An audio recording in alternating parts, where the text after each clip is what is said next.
Today's quant question. A railway track runs parallel to a road until a bend brings the road to a level crossing. A cyclist rides along to the road everywhere at a constant speed of 12 miles per hour. He normally meets the train that is moving on the track in the same directions. One day he was late by 25 minutes and met the train 6 miles before of the level crossing.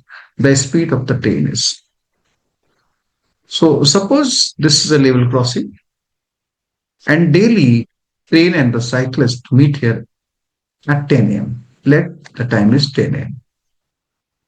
So when cyclist is starting 25 minutes late, so in this scenario, cyclist will reach here at 10:25 a.m. because his speed is constant. Okay, and here in second scenario, when he is starting 25 minutes late, this day they meet 6 miles before the level crossing. Okay, cyclist and train both meets today 6 miles before. It means cyclist will take 6 by 12 hours to travel this 6 miles, means 30 minutes only.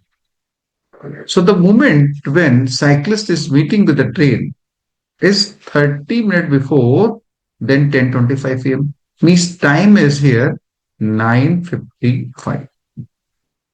So at 9:55 train and cyclist both are 6 miles before the level crossing.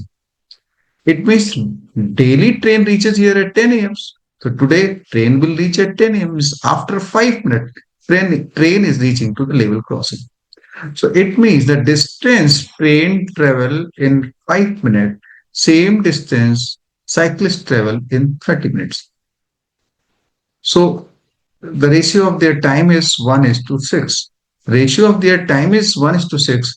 So ratio of their speed means the speed of train and cyclist will be 6:1. So it is given the cyclist speed is 12. So train speed will be 12 into 6 means 72 miles per hour. Answer is this is